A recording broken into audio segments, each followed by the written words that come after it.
This is Critical Nonsense, our high-lowbrow show about culture, science, and tech. This week, Joey asks me about the latest privacy stuff going on between Apple and Facebook, and I ask Joey about identity crisis. Woo! This is Entertainment 720, and I am what a Joey sounds like. And this is what an executive producer and Mona Lisa Saperstein, Jess Vander, sounds like. Wow. Hi, this is Jess. Does that make you Jean Ralphio? Yeah, I'll take it. But you're the one who always says, money, please. Yeah, but both John Ralphio and Mona Lisa say money, please. Although, Mona Lisa, I think, was the first appearance of it. The origination. This deep Parks and Rec reference, if you are watchers of that show. Yeah, it is such a good show. Why? It is one of those classic shows. Sorry, we're just going to go here first. But it is one of those shows, I think Schitt's Creek is very similar, where it takes work to get to the point where you can enjoy it. And this is sort of like Neil Stephenson books where he's like writing, because they are kind of like Baroque sitcoms. Like there's so many intertwining stories and callbacks and things like that in the way that Neil Stephenson writes, like, in quotes, Baroque fiction. Like it is so complex, like intentionally complex, that like you're like 60, 70 pages in before you're like, all right. Like Schitt's Creek I tried to watch once and I was like, I don't get it. And then at some point Becky decided she was going to give it a try, and I was like, watched enough episodes and you're like, okay, like they're not so terrible, or you're like getting the charm. Yeah. I just need to be part of the world, but I did not get it looking from the outside in, because that is very self-referential. Yeah. The Parks and Rec was similar, but for different reasons, I think. Like they were trying to get the first season in before the writer's strike that had happened. And so Amy Poehler was just coming back from like having a child. It was like the first thing she did like postpartum. And she hadn't really worked out the character, and they hadn't all got to be together because she was on maternity leave. So the first 6 episodes are them figuring out the characters and how this is all going to work while like recording and putting it on TV. Yeah. That's why the first 2 seasons of Parks and Rec are very confusing. And then you're like, why am I watching this? And everyone keeps saying, watch season 3, it's fine, you'll get into it. And they're right. But man, it is a rough beginning. I think season 2 is still good, but that season 1, you're like, do I like these people? I don't know. I think I hate everyone. Yeah. It gets there. Go all the way. The reason we had to give a little more time to this is because it's the one out of every 50 references that Joey makes at the beginning of an episode that I actually know. We're there. We're there. We're at yes. Between 2 people. Yeah. Do we have any housekeeping? No. No corrections department, I don't think. There probably is, but we were live corrections departmenting ourselves last week. Yeah, I actually haven't looked to see what the latest news is related to last week's latest news. So we could be woefully behind with many a corrections department and not even know, because no one has been paying attention. Here we are. Okay, Jess. With that, the girls are fighting. Curly, why are you saying this? What does that mean? Alex, can you insert Azalea Banks saying the girls are fighting right here? The girls are fighting! No! Thank you. In this case, the girls, instead of Nicki Minaj and Cardi B fighting, are Tim Cook and Mark Zuckerberg. They're fighting. Okay. They're upset. Okay. They went from frenemies to enemies. I don't even know if they were frenemies. Were they friends or were they not friends? Maybe they were like that person that you see at a party where which I guess is what a frenemy is. You're like, oh, hi, so good to see you. How are you doing? Oh, Yeah. Gotta go. But did you lose weight? Did you cut your hair? You look so good. yours looks different. I definitely have to connect you with these people. Neither of us do this, so we're doing a bad job. Yeah. That's just the concept of what we think that might be like. Yeah. No, the what maybe has been like over the past few years a cold war between these folks is heating up into a hot war because Apple is releasing a hot war. It's a ground war. Because Apple is releasing iOS 14.5 with, I'm sure, additional points and numerals attached to it afterwards. But as part of that, they're creating something, I believe, that is called the AppTransparency or AppTrackingTransparency, like one word with ATT capitalized. But the idea is that they're putting a lot more control into people's hands about controlling their data privacy. This is like a thing that Apple, I think, has been making a pretty concerted push on for the past 2, maybe a little longer years, where they made public statements at the developer conference and the announcements, and they've had ad campaigns about this, and a lot of things have been slowly shifting. But they were already, I think, historically pretty good. They always had this idea of like a walled garden ecosystem. Developers had to go through. There are questions now where they're potentially facing trouble with, the Senate and questions of antitrust specifically around the App Store and how that works. But that's sort of the context for Apple. What it means now is Facebook's Pixel program and all of the data tracking systems that they have in place to be able to follow you everywhere on the internet and allow brands and marketers and whoever to then serve you targeted ads based on what you like, and all of that is in a lot of jeopardy because this ability to turn off outbound data through apps is about to shut down a lot of services that are going on and make it a lot harder to do ad tracking. And it's coming at a time where we're having a lot more conversations about our privacy, but I think the impact of our privacy in the way that this sort of new economy, in quotes, right? Like the web 3.0, 4.0, whatever 0.0 web we're at now has, aspects of it that I think we all like and aspects of it that we very much don't like. And so my question to you, Jess, is what trade-offs are we willing to make for our privacy?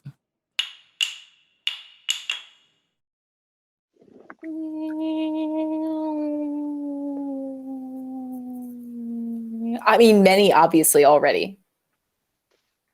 If the question is based on consumer behavior, like most things we're willing to take in exchange for our privacy. And it's more of a, let's look around and see what has happened as a consequence of that than anything else, right?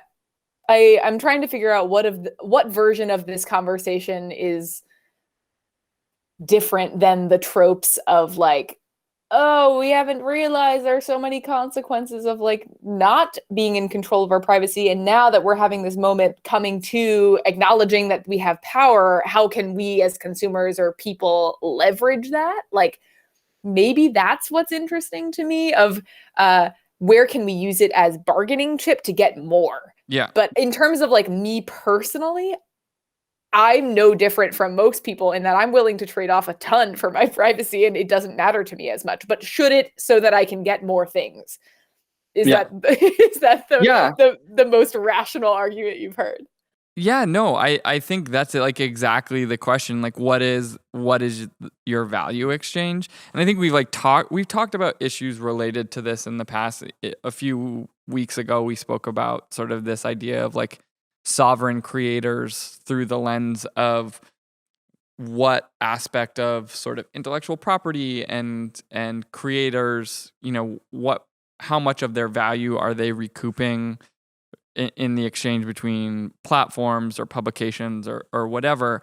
And I think in that same way, we have to think about it now from our perspective as consumers when it relates to this privacy question, because this advertising model has built up a lot of things on the internet that aren't always, I think, 100% obvious, right? There's been a lot of talk about what DTC has enabled, right? Direct to consumer style things where companies are selling on their websites or apps directly to users and not selling in stores or other marketplaces. They're not going to retail, right? They're having something show up directly at your home.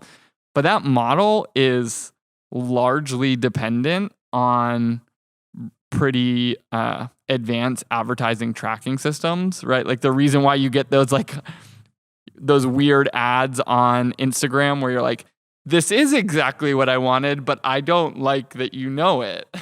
Yeah, well, and that's one thing is like there's definitely a downside of giving control to people to then block off certain avenues that would share more information about themselves, and then they are able to be served less well because they don't there isn't enough information to be served more personalized or better to what they may need or want.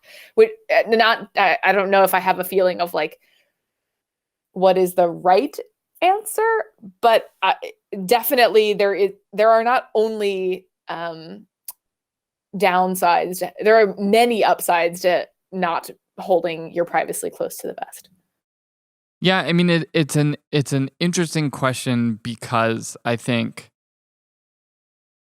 most of the time what people want, I think in these conversations, is control over it, which is what this new like app tracking transparency concept, at least on its face, is presenting. I think the quote from Tim Cook on an interview with Kara Swisher from the New York Times, he said, "All we're doing, Kara, is giving the users the choice whether to be tracked or not." And I think it's hard to argue against that.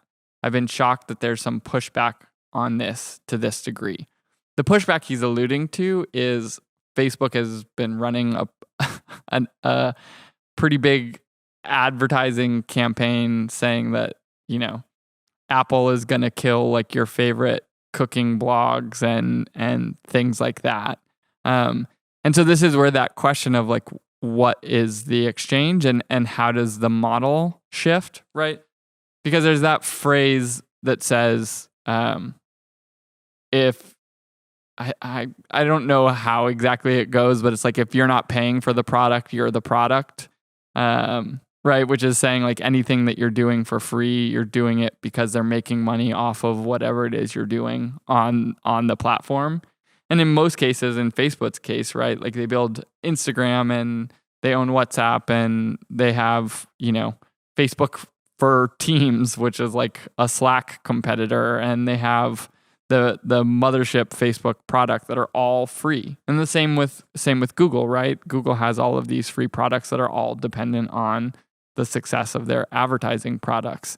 And so the question, right, if something like that suddenly disappears, because at least in the US, the penetration of iPhone users is very high. I can look it up in a second, but it's high. And so if you're just cutting off a huge part of the market, the question becomes like, what, which I think is actually kind of a good thing, right? Like what is worthy of your money if you're not giving away your data for free? Like, what are you willing to pay for? Yeah, well, so said everybody about like, oh, just subscribe to this specific thing and then you can get that. And then the subscription model exploded. And now everyone's like, I hate subscriptions because every single choice I have to make it every single time. And then you get the ESPN Disney Plus Hulu bundle, and it's like, wow, like you can get 3 subscriptions in one. It's like that's what cable was, remember? Yeah, remember? Yeah, yeah. The iPhone penetration in the US, at least according to a quick search, is 45.2% of smartphone users in the US use an iPhone in 2019, according to Statista. That's a lot.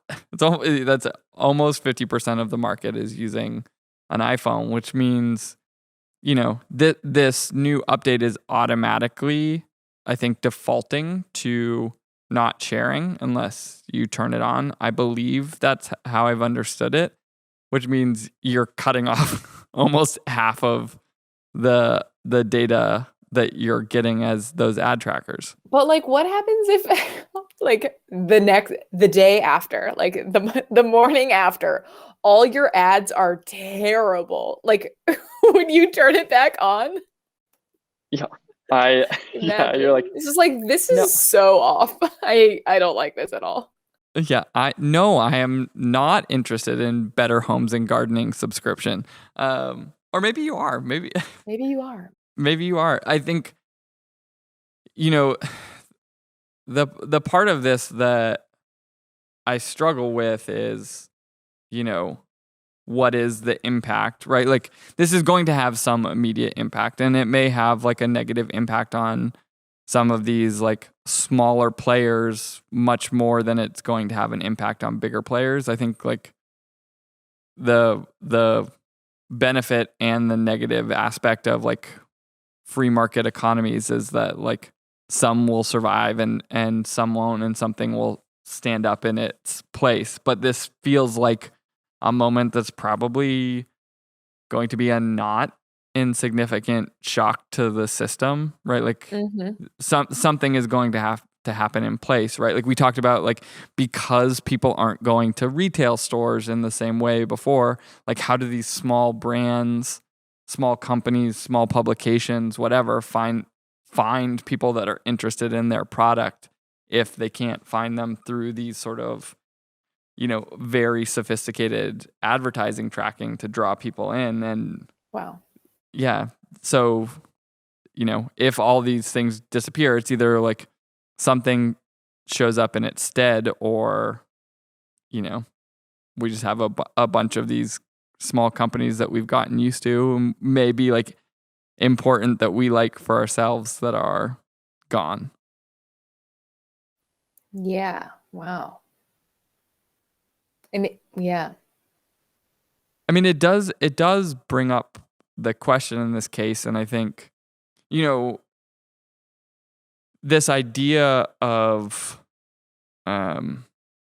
privacy is one that is like, I think we've been contending with in a pretty significant way over the past 10 years, in increasingly, it's presenting itself in new and different ways. Like the 2016 election was like one instance where it sort of really boiled over, and we saw what the impact of not having strong protections on data and fail safes and things like that were, right? Because someone created a loophole using a Facebook app, they were able to get like all of America's data and do all, Cambridge Analytica, the entire sort of scandal that came out of that. But there have been new and different things, right? Like, that phrase of what's that quote about technology and magic that we've brought up a few times? Technology that is sufficiently complex, it resembles magic, or something like that. Like I think that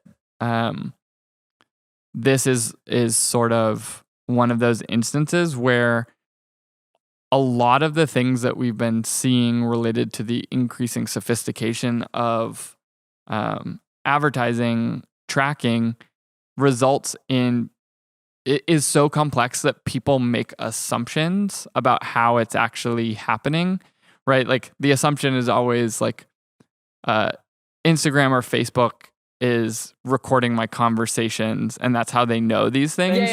Yeah. That thing of like, I was literally just talking about insert like sweatshirt brand here, and then moments later, like, I don't understand. Like the only possible way is they've got their microphones on. Yeah, but I think like this is one of those instances where the complexity and the amount of money and VC investment and major companies like Facebook and Google and whatever that have invested in this problem of like, how do you find people with these advertising platforms, right?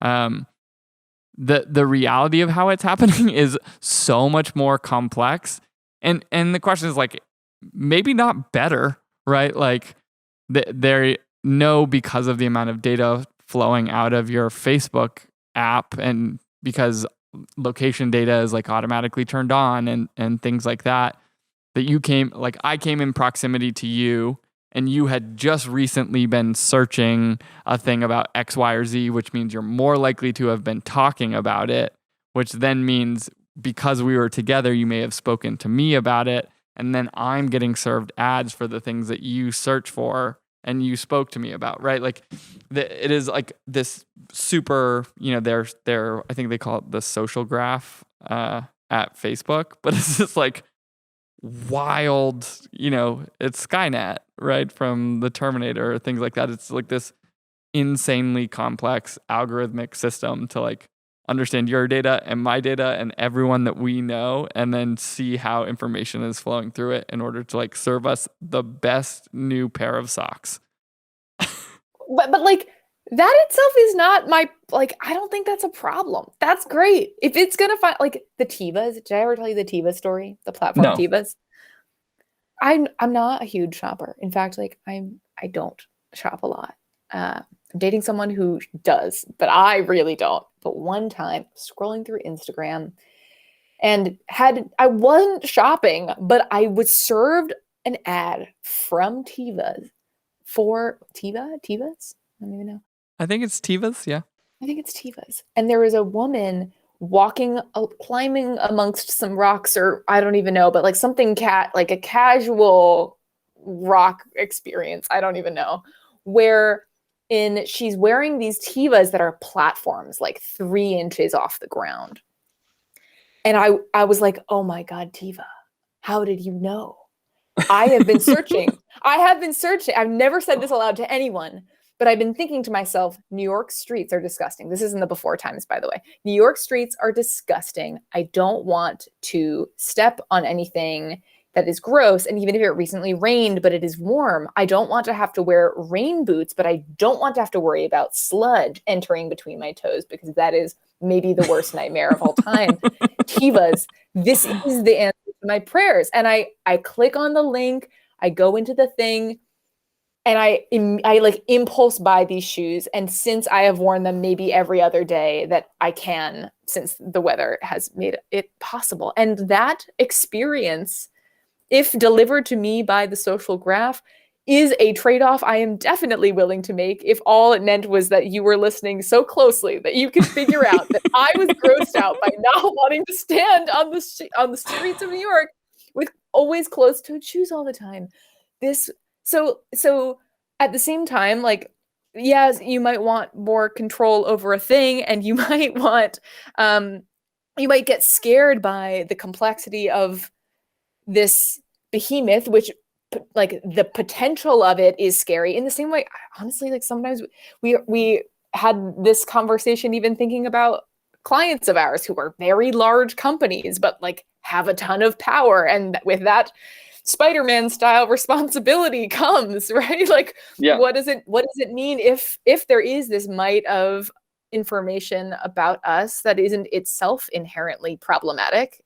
If anything, it could be inherently beneficial to us as consumers. But sure, we might want to be invested in like what else could happen. Like, are we going to be vulnerable to things? I can't tell you. I mean, I know this makes me sound like a rube, but like all the privacy warnings about like my password has been like is not any more secure, and I get one of those blast emails of like, our whole business has been hacked, and so you should probably change your password. I'm like, okay, I'm just like hoping this is fine and that no one is going to target me because I'm not interesting. It would be really rough if I were like Taylor Swift and people were trying to hack me all the time, but like, yeah, I don't know. I wish I had more. I don't have like a lot of opinions about this though. I'm sorry I don't have like stronger feelings to share.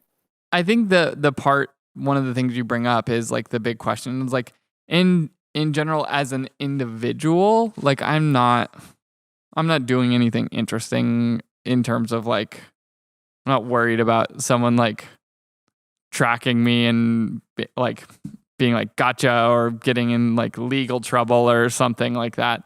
But it is a question of also, potentially privilege, right? Like I'm not in a position where I'm worried about my location or information being tracked, but there are people who that are not doing anything illegal but don't want it. And it's a question of sort of introducing a capability that has like far wider reach than what it's current, it's like using some super advanced tool to be able to like track and deliver us something. Where I'm going with this is this tool that they've created is, right, like we've said, this wildly sophisticated, super advanced tool, and they're sort of like using it to like lay bricks, right? But it happens to also be a tool that can disrupt elections and do other things, which has come up a few times. And so it is one of those things like, nuclear energy, right?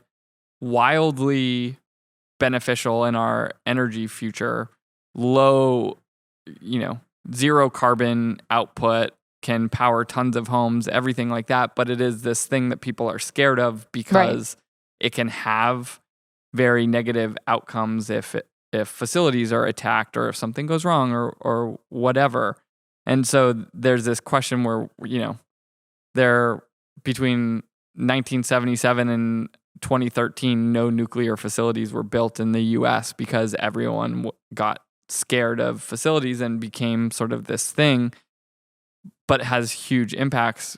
The question is like, is this tracking system not unlike that? Like it's capable of terrible things, but it can also deliver us, Meanwhile, like, by the way, like all the ads I get are like these like really weird gadgety things.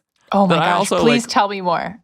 I like love seeing them if I'm somewhere where I'm like getting them. It's like a book light? Is it like Sky Mall level stuff? It's like this tool can like do everything of an entire toolbox, and it's the size of, like I don't know, a toothbrush or something. So and I'm efficient. Like, this is really do I need to buy this? I'm like, oh, damn it. You know me too well. The efficiency.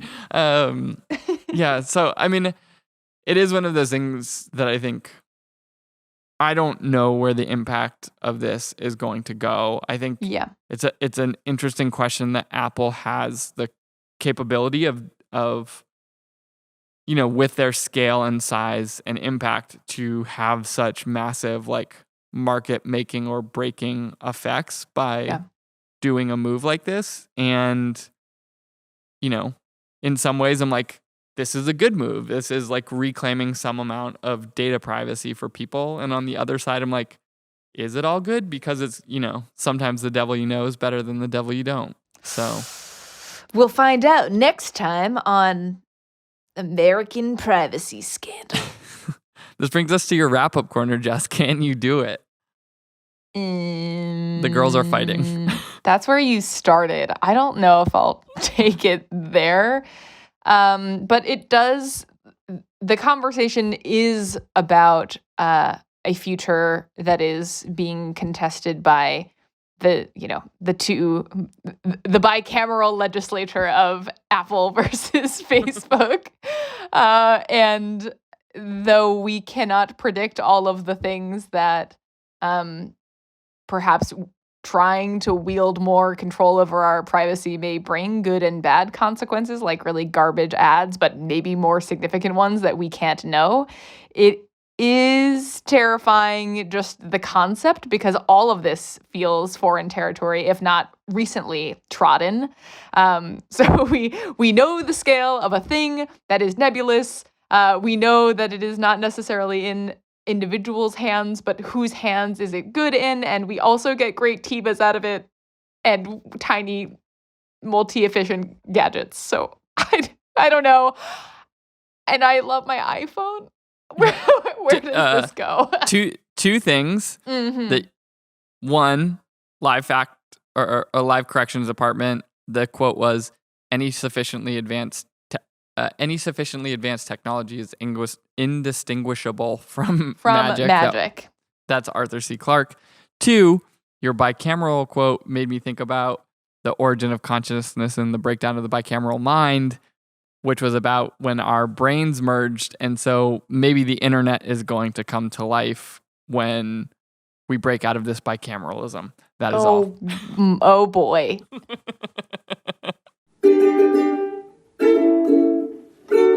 Okay, guys, gals, folks, people, something. Joey keeps talking about how, sensibly, he pretty much can talk about anything. He's like, I'm pretty sure there's like nothing that's come across that I don't have something to say about. And so in this alternative critical nonsense ad segment, I'm going to try my best to stump Joey to tell me a thought, opinion, something he heard about a subject that hopefully he has no opinion about. But honestly, I'm pretty sure this game is rigged because Joey always has a thought about something. I sound like a trash panda when you describe it, but let's do it. I still understand the trash panda thing. It's a raccoon. It's a raccoon. But what's so bad about being a raccoon? And why is that related to this? Because they look kind of like a panda and they live in the trash. You're not living in the trash. Okay. Inaugural segment. Inaugural segment. Here we go. Do you have a name for it? Want to give it a name? Can Joey talk? Yikes. Okay. I don't know. If I give you too much preamble, I think that's unfair. So okay. I'm just going to give you the subject and hope that you can tell me something about it. In this instance, Joey, I would like you to share a thought about bracts. About what? Bracts, which are the non-flowering component of a plant that sometimes looks like a flower. Think a dogwood tree. Well, I think about this through the lens of spring and angiosperms and the amount of pollen that's going through related to city planning oftentimes, and why allergies are worse in the summer based on the fact that city planners planted a lot of male trees, which are all angiosperms, which are producing a lot of pollen, which is also just plant semen, and spraying it all over the city because they didn't want seeds falling in the streets because it would be expensive to clean up. So no acorns, but tons of pollen, and it's terrible. So really, just a plant-related thing and is the source of all of our allergy woes. Yeah. But in the inaugural segment, you stumped me because I don't know what a brax is. So, oh my God, I found something you don't know about. I've never heard that word, so I'm over one. If we bring back this segment, I can try and reclaim. No, all right, no, now I don't think it's fair. I should have explained it more because that's not fair. Okay, what about, so you could have been like, Jess, what's a bract? And then I would have told you, a bract is the thing that you get confused about when you've seen a poinsettia. You know, poinsettia, those plants. Yeah. And you're like, why is it red? That's not a leaf. Like, what is that? It's a bract, which is this like strange interstitial. I mean, no, it's not. It's just like, it is a reproductive structure, but it isn't a flower. It's like a leaf that does that to like draw you in, but it's not a flower. So like, what the heck? So it's probably still like extremely, like if you look at it under UV light, is still extremely attractive to bees or something like that, but is a different structure in how it. This is interesting. Well, I'm learning. If we do this game and I lose them all, but I learned something But new. you learned something I'm new? walking away happy. Oh, that's kind of fun. I like that. Okay, cool. Yeah. I think this is a fun game. I'm sorry that it didn't go how you planned the first time, but I think that's great. And you're a great sport. Yeah, here we are. All right, look up Bracts, people, and come at me with your facts. How do you your spell Bract it? facts. Bracts. Brats. Got it. I have been working a lot, and the premise of the work right now is trying to understand how to unpack what is like at the core of describing a person that simultaneously makes them feel like a person. And in that process, I have realized, maybe to my own personal chagrin, how difficult it is even to do that personal exercise of looking at oneself and being able to synthesize on my own. Oh, well, if I had to do this for me, this is exactly who I am in a sentence, say whatever that is. It is even a difficult challenge that many people find when trying to put together a resume. How can I express myself in one page? Or when you're trying to introduce yourself in your elevator pitch in a social gathering. Who does that? I don't know. But you get the idea. It is very hard to, in a short bit of time or a few words or whatever, express the totality of a person. And yet there has to be an answer, right? Like there are core traits that are sort of repetitions and the things that do sort of sprinkle and touch all of the different ways that a person enters into the world and interacts with the world. But what are those things, and how can we make it easier to look within ourselves and identify what those are? So forgive me the pun, but as is my typical intro to this show, I have to play to ask you the question. What is Jess?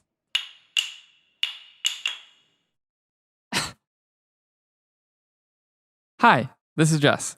Hi, what is Jess? I mean, identity questions I find super fascinating because it's so fluid, not even in the context of like the way in which we've begun to talk about fluid identities, I think in terms of like gender identities and sexualities and those types of things. I think in the way which I think the fluidity in those cases is often just referring more to like a gradient, and that people exist on like a sort of a wide spectrum of positions around gender and sexuality and all of those things. Yeah. But in this case, when I'm talking about like fluid identities, I think there's a dynamism that comes where identity is hypercontextual. And I think, the simplest places to even think about that are like, what is your identity at home versus what is your identity at work? And you can often see how those things are quite different, right? Because of, what you prioritize, like what the job is and, what your responsibilities are within those contexts and like what you aren't proud of or those types of things all of a sudden comes back. Yeah. But for me, when I think about identity within the context of, like doing research for work or things like that, I often come back to what would someone want to self-identify with? Because I think there are a lot of ways where, as an outsider, we might describe someone, right? Like the simplest or lowest level is sort of like demographic or like physiological things, right? Like you're tall or short or, black or white or, married, single, parent, not, whatever. Those like may be important things to a person, but often are sort of like uncontrollable and just sort of like the luck of the draw, like whatever you happened to be born into. Sure. But the idea of like, what are the things that someone tells themselves in the story, like in their sort of narrative self, like we've talked about in the past? Like, what are the things that you identify in your own story that you tell yourself in your like private moments, right? Like for me, unavoidably, like because I'm sort of confronted with it all the time, like my ADHD is like high up in my identity, and not necessarily as like a positive thing, but I'm just like, shit, like I got to deal with this, right? Or but like being nerdy, or like riding my bike, or being a dad, or things like that, like are certainly in there, but they're not like, if I like see another dad, I'm not like, dads, same team. Get like, it? Look at us. Yeah. We're dads. We're breeders. Like, Woof. like that's not like a thing that I hold as like a central concept in the way that I think about myself.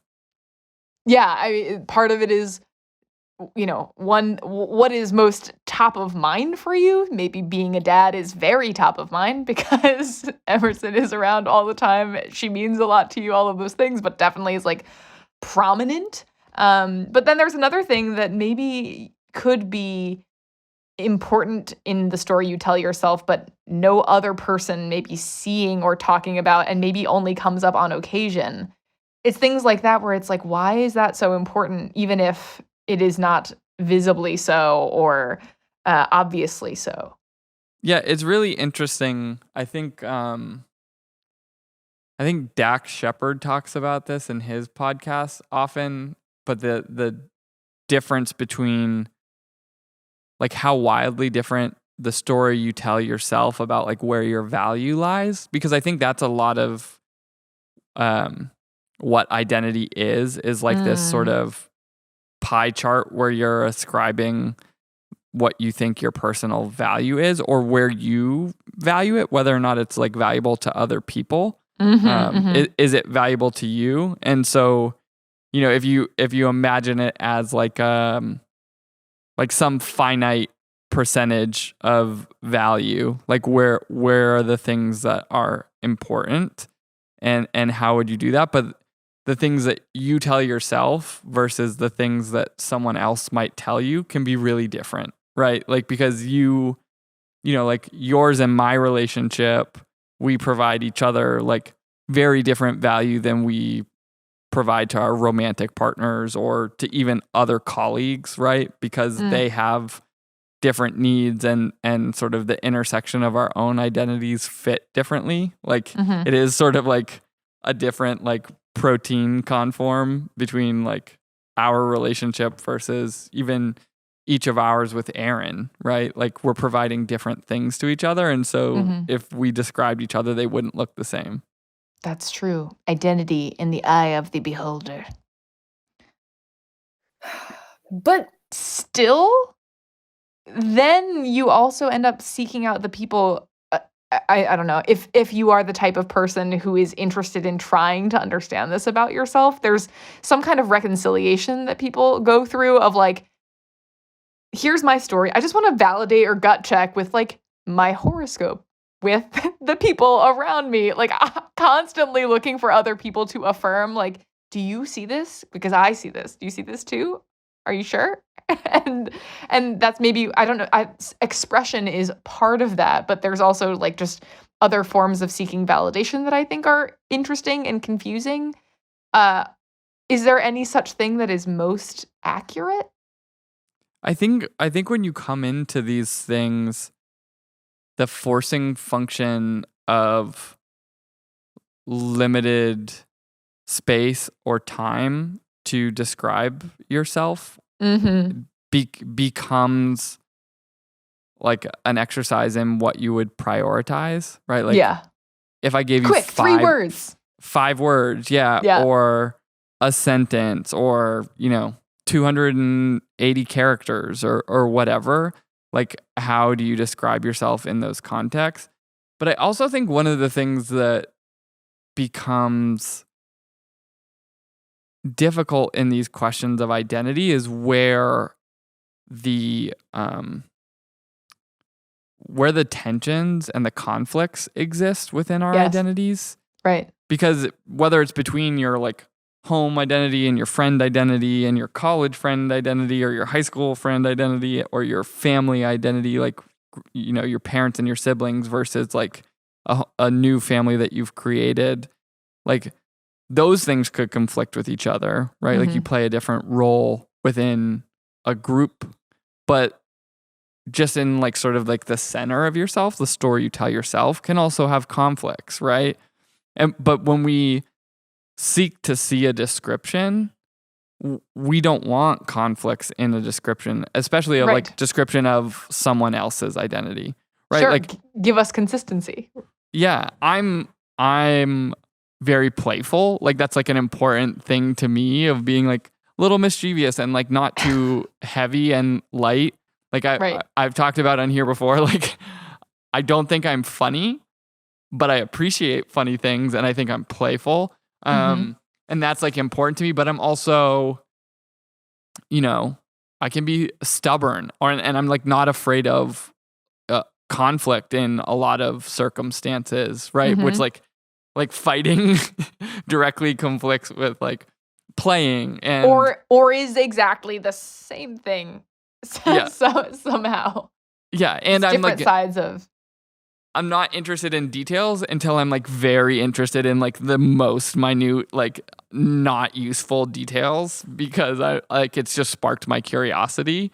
Right. Where I'm like, you know, like basically like staring at like a crack in the floor when like you're in like the Louvre or something like that because it's like, oh, what an interesting crack. I wonder where they got this marble from. I wonder if it came from Italy and like who. Yeah. Like, Yeah, I love the idea of an exercise that someone could do about themselves, of being like writing rules about themselves and then writing all of the exceptions to those rules. Like I, Jess, am like a very energetic, ebullient person, except if I'm like the exception to that rule is like if I'm preoccupied with a sad, emotional weight, then it will drag me down really, really far to a place where other people will definitely be able to notice that. And so it's the exact opposite of what I just told you.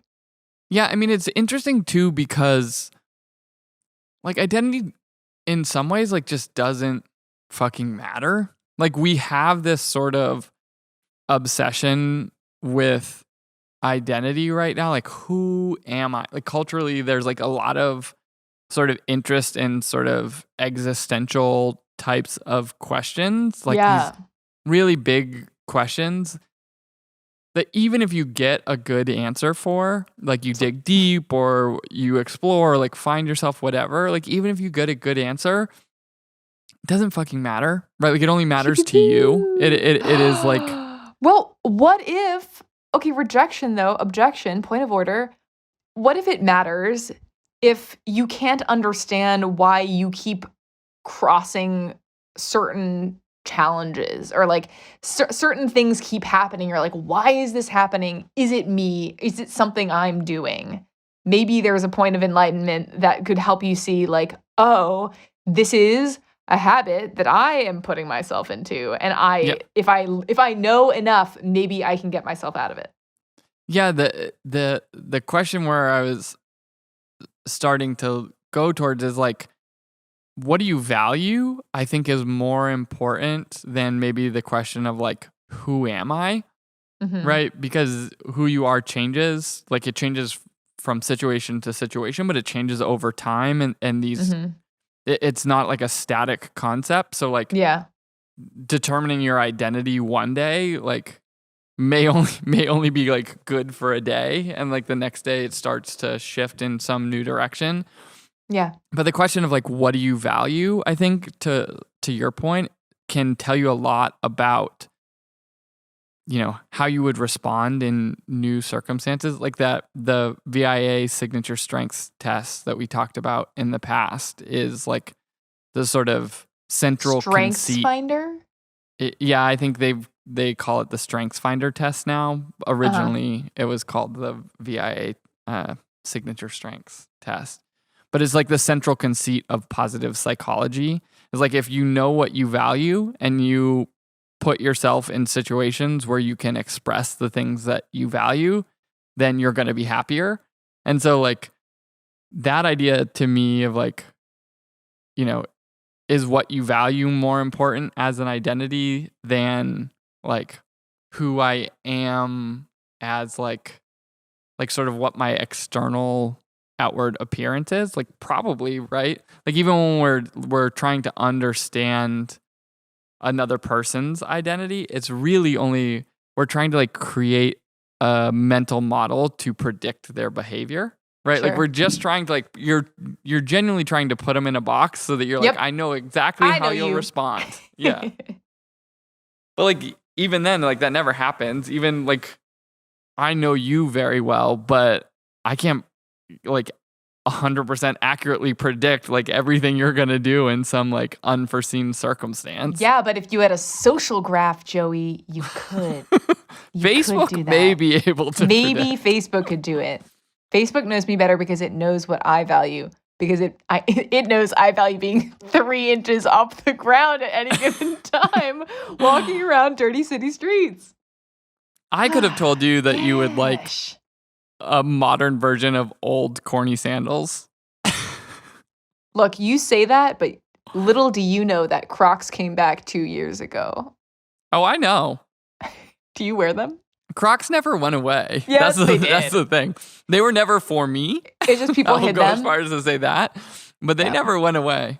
They had I like think- a flagship store in Soho where they were selling like Mary Jane versions of Crocs, gibbets free.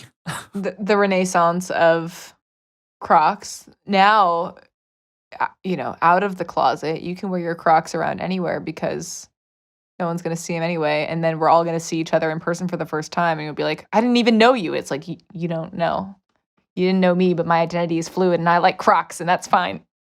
Yeah. I mean, there's something interesting to sort of like bring this down to the end a little bit about So we can stop this conversation. Cool. Great. the external sort of perception of other people's identity and how much you can pick up on what someone values from outward appearance. Like you're not going to be 100% right. You don't know their whole story. We're all like You don't know deep, complex snowflakes falling I'm through the air I of contain life. multitudes. Yeah, That's true. we contain multitudes. But we do. But you can tell, those quick glances and flash judgments often can tell you a lot about what is important to someone, right? Like if someone's rocking Crocs, like they just don't care what things look like. They're looking for comfort. This thing's built for speed, or honestly not built for speed because that strap on the back probably will go flailing if you try running. Yeah, you can't run a race. Yeah, You're you right. definitely can't actually run in Crocs. It's not built for speed. It's built Yeah. for comfort. Jess, can you wrap this up? Did you learn anything today about what a Jess is? Maybe the wrap up corner is for you to do the 5 words of what Jess is. Oh my God. We'll allow 2-word couplets. That's horrible. 5 2-word couplets. I don't like it. No, you know what I would love to do? I would love to gather people close to me, put myself on a card for taboo, and ask people to, that game where you can't say the name of the person, but you need to describe them in order to get them to guess who it is. I would be really interested in the urgency of the 60-minute timer to figure out what people would say in turn about me and then judge those people by their responses. And it would be boring if all they said were like, oh, the relation by which I know them. It's like the friend of... My sister. No, get it? Yeah, that's too easy. All right, this is a terrible exercise. But I'm diverting because I don't want to do this thing that you're making me do. Maybe I'll think about it and bring it back next time. No, 5 words that's the fast. point. That's the point whole of the exercise. See, look at me procrastinating. That's 1. You're not a procrastinator. You're not. I don't know. See, that's just your perspective. You don't even No, know me. you avoid emotionally intense interactions. That's not true. Any interaction is an emotionally intense interaction for me. That's why you try to one. avoid them. Yeah. It's like there's too much here. Too much feeling. I would say having feelings is the first couplet. Emotional. That carries a lot of like societal baggage, so we won't use that. Yeah, exactly. Or let's pretend No. that it doesn't have Actually- societal baggage. Yeah, actually, one of the ones that I have found. All right, I'm overhauling this whole question and exercise, and I'm telling you about a word that once was introduced to me that for the first time was like, oh my gosh, I feel seen. And it is that when I was in college and I took a class that I refer to on the show all the time, my sensory marketing class, my professor introduced the concept of a sensuist, which is a person who is not just a sensitive, emotional person, but is sensitive to inputs of all kinds in the environs. And for the first time, I was like, whoa. It's not like we're not medicalizing this thing, but it is a part about me that people all the time have told me, like, wow, you can like smell, it's amazing. You could smell what I'm making for dinner down the block, or like, that's an exaggeration, but like, I can't believe you heard that. I was like 2 floors above and I thought I was talking really quietly, or even like, you know, a conversation that doesn't feel emotionally heated to other people, but it does to me. And I was like, that is a thing. Like, to say that I am sensitive does not necessarily cover all of these grounds, but like in the way that I view myself and in the way others have said things about me, this word being a sensuist encapsulates the many complex variables that linger in this sphere. Maybe That's this it. is, yeah. That's the one word. That's the one word. Sensitive. I don't know. Yeah. Okay. Well, Here we are. so for whatever that exercise was worth, thank you for indulging me that. We all have identities. None of them matter. Or all of them matter, but only to us. I don't know. I don't know. Is that the wrap-up corner? This is a messy wrap-up corner, but I'm glad we have explored this together. And thank you all for your journeys. And if you have random words that you want to send in about me or Joey or Aaron as a projective exercise, knowing us through this parasocial relationship, through your ear holes, please let us know. Limerence. Yeah. Wow. Limerence. That's one mine. of your keywords. Yeah, I was Yeah. like, that's mine. That's my keyword. Critical Nonsense is a Sylvain production. Recorded Somewhere. somewhere. As always, we'd like to thank you, executive producer Jess Vander, for being what Jess is. Oh, thanks, Joey. I thank you for being you. And I also will thank sound engineer Alex Contel for being him. We'd like to thank designer Nora Mesrich for being held in a sphere of amber and hung in an amulet. She knows what we're talking about. And for the 3 very important facets of our world, the production crew, Sarah Gilbert, Les Jacobs, and Tony Vong. And as always, thanks, Ellen. Thanks, Ellen. I'm just going to say special thanks to people who are inventing weird gadgets. Like, I appreciate you. I know everyone wants to be an inventor and come up with like some really cool thing that's going to change the world. But like, I just respect people who are coming up with like little silly inventions that are like useful and delightful. Yeah. And that's what they are. Like, I respect you.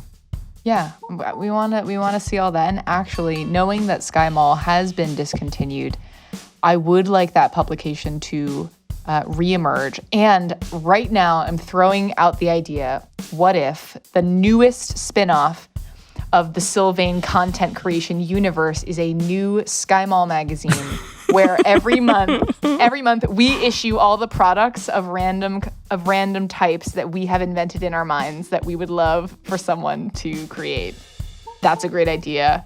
You can tell people. New That's Sky what we're Mall. doing. Got it. New Sky Mall. Sky Mall, but new. That's All right, great. well, thanks, Jess. I'm thankful for you. Thanks, Joey. This is a weird one, but I appreciate you for being on this journey with me. Yeah, and I appreciate you taking control of your own privacy and determining how in which you wanted to identify your identity in this episode. Bye. Sorry, bye.